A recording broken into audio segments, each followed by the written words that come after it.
ایش آرام والی رات سے وہ تکلیف والی رات زیادہ محبوب ہے. کیا بات ہے؟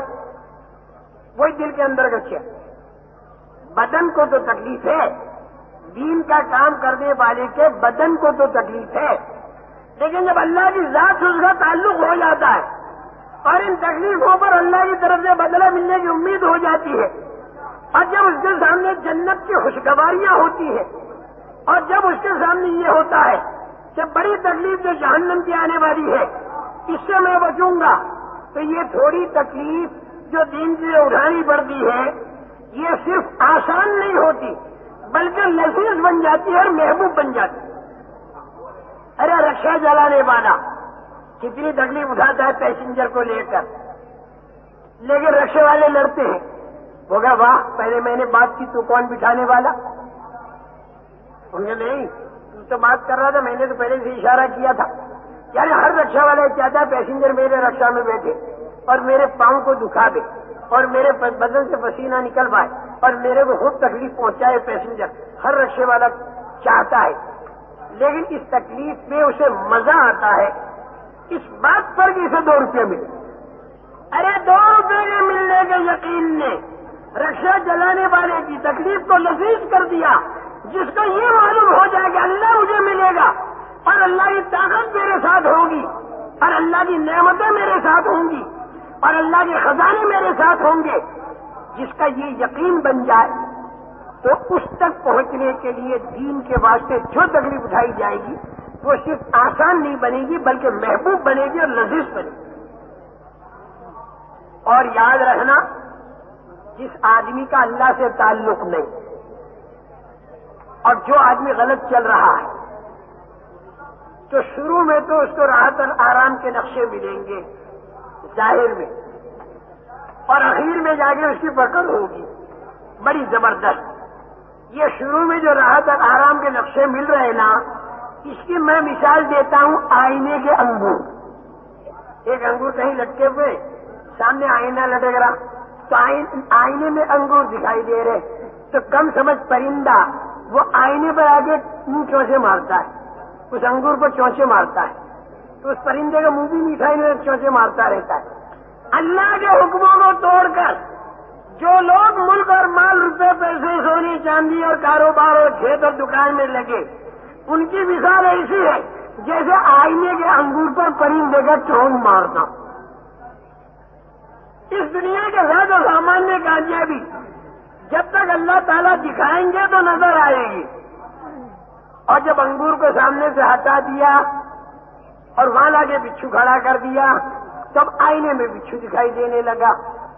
اب بچھو دکھائی دیا تو گھبرا گیا، اور وہ صرف آئینے والا بچھو نہیں ہوگا بلکہ وہ سچ مچ بچھو بدلنے لگ جائے گا. بے دینی پر جو تکلیف آتی ہے وہ بطور سزا کے آتی ہے، اور دینداری پر جو تکلیف آتی ہے وہ بطور ابتلا کے آتی ہے. دونوں تکلیفوں میں فرق ہے. یہاں پر آدمی آگے چکر کھا جاتا ہے، ارے میاں جب ہم تبلیغ میں نہیں لگے تھے بڑے بڑے احیان تھے، بڑی تکلیفیں تھیں، ان کی تقریریں سنی، میاں دین کا کام کرو اللہ کی مدد آئے گی، تمہاری تکلیفیں دور ہو جائیں گی، اللہ کی رحمت برسے گی. سب ہم تبلیغ کے اور دین کے کام میں لگ گئے اور ہم دیندار بن گئے، 5 وقت کی نماز بھی پڑھ رہے، روزہ بھی رکھ رہے، حلال حرام کا خیال بھی کر رہے، بدن میں بھی دین کو داخل کیا، چہرے پر بھی دین آ گیا، کاروبار میں دین آ گیا، عورت پردے میں آ گئی، پورا دین آ گیا مولانا. لیکن اس کے باوجود وہ تکلیفیں جو پہلے تھیں وہ تکلیفیں تو اب بھی ہیں. اور یہ بات نئی نہیں، بنی اسرائیل نے بھی موسیٰ علیہ السلام سے کہی تھی، بنی اسرائیل نے بھی موسیٰ علیہ السلام سے کہی تھی. بڑے تکلیف میں تھے، فرعون کے مظالم میں تھے، فرعون بڑے ظلم کر رہا تھا.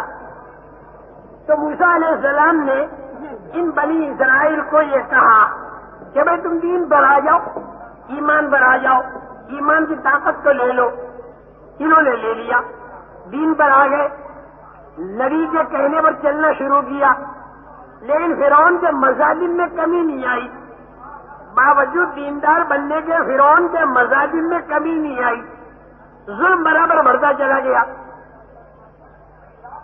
تو ان لوگوں نے حضرت موسیٰ علیہ السلام سے یہی کہا جو ہم لوگوں پر خطوط آتے ہیں، تبلیغ میں لگنے سے پہلے بھی میں پریشان تھا، تبلیغ میں لگنے کے بعد بھی میری تکلیف تو دور ہوئی نہیں، دیندار بننے کے باوجود۔ یہ انہوں نے بھی کہا اوذینا من قبل ان تاتینا ومن بعد ما جئتنا، اے موسیٰ علیہ السلام آپ جب نہیں آئے تھے، جب بھی ہم کو فرعون ستا رہا تھا، اور آپ جب آ گئے اور آپ کی بات ہم مان رہے، پھر بھی فرعون ہم کو ستا رہا، فرق تو کچھ پڑا نہیں۔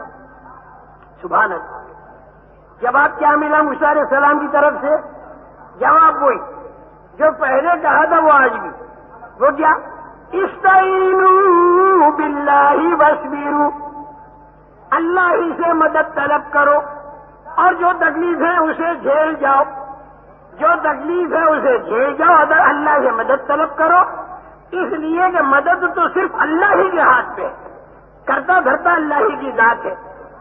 دونوں تکلیفوں میں فرق ہے بھائی، اور دونوں راحتوں میں بھی فرق ہے۔ دیندار پر جو راحت آتی ہے وہ، اور بے دین پر جو راحت آتی ہے وہ، ان دونوں راحتوں میں بھی فرق ہے۔ اور بے دین پر جو تکلیف آتی ہے وہ، اور دیندار پر جو تکلیف آتی ہے وہ، ان دونوں تکلیفوں میں بھی فرق ہے۔ ارے قارون زمین میں دھنسا، تکلیف آئی، یونس علیہ السلام مچھلی کے پیٹ میں گئے، تکلیف آئی، ایوب علیہ السلام پر بیماری کی تکلیف آئی، فرعون پر ڈوبنے کی تکلیف آئی۔ فرعون ڈوبنے سے پہلے ایش آرام کے نقشوں کے اندر تھا، اور ایوب علیہ السلام جب بیماری سے فارغ ہو گئے اور اللہ نے ان کو نوازا اور اوپر سے سونے کی چٹیاں برسیں اور سارے مال اولاد وغیرہ سب اللہ نے واپس کر دیا، یہ راحت کا نقشہ۔ فرق اتنا، فرعون کو راحت کا نقشہ پہلے ملا، تکلیف والا نقشہ بعد میں آیا۔ ایوب علیہ السلام پر تکلیف کا نقشہ پہلے ہے اور راحت والا نقشہ بعد میں آیا۔ یہ اتار چڑھاؤ ہوتا ہے، لیکن دونوں میں زمین آسمان کا فرق ہے۔ ایک آدمی حرام کی دکان چلا رہا، خوب آمدنی اس کی بھی ہو رہی، ایک آدمی حلال کی دکان چلا رہا، بعض مرتبہ اس کی آمدنی بھی خوب ہو رہی، بعض مرتبہ ایسا بھی ہوتا ہے۔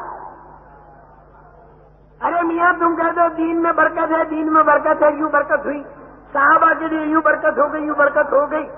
میاں وہ برکت تو آج دنیا کے اندر جو بالکل بے دین ہیں، خدا کو نہیں مانتے، سب وہاں پر بھی یہ برکتیں تو ہیں، ان کی مرغیاں بڑے بڑے انڈے دے رہی اور ان کی بھینسیں خوب دودھ دے رہی، وہ برکت تو وہاں پر بھی ہے۔ آدمی اس میں امتیاز نہیں کر پاتا۔ دینداری اور بے دینی، فرما برداری اور نافرمانی اچھی طرح سے ذہن میں بٹھا لو۔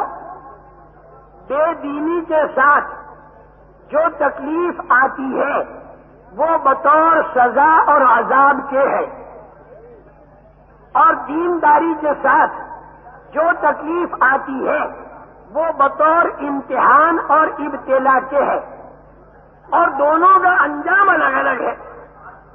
دینداری والی تکلیف کا انجام الگ اور بے دینی والی تکلیف کا انجام الگ۔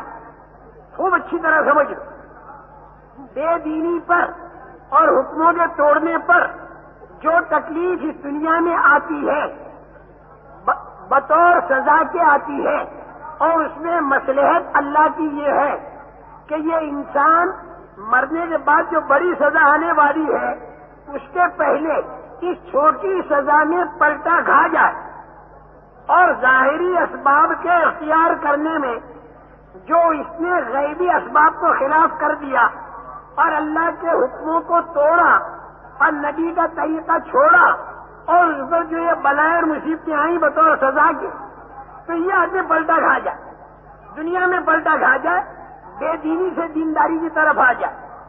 بے دین پر تکلیفیں لانے میں خدا کی یہ مصلحت ہے جس کو اللہ تعالیٰ قرآن پاک میں ذکر فرماتے ہیں، وَلَنُذِيقَنَّهُمْ مِنَ الْعَذَابِ الْأَدْنَىٰ دُونَ الْعَذَابِ الْأَكْبَرِ لَعَلَّهُمْ يَرْجِعُونَ۔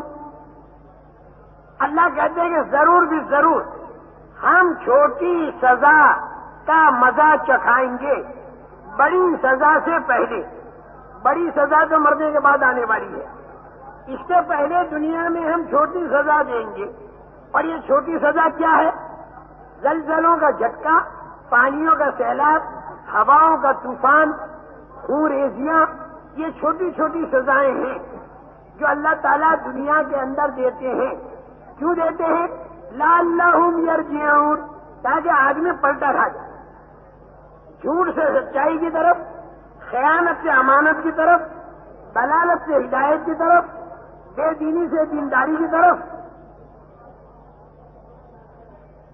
یہ پلٹا کھلانے کے لیے ہے. اور اگر یہ آدمی پلٹا نہ کھا سکا اور اسی حالت میں اس کی موت آ گئی، اب موت کے بعد جو سزا ہوگی وہ بڑی سخت سزا ہوگی. یہ انسان تو کم سمجھ ہے، یہ تو صرف جسم کو دیکھتا ہے. چلیے جسم ہے، اس کے اوپر کوئی سانپ تو دکھائی نہیں دیتے، اور کوئی شہد تو دکھائی نہیں دیتے، اور کوئی آگ تو دکھائی.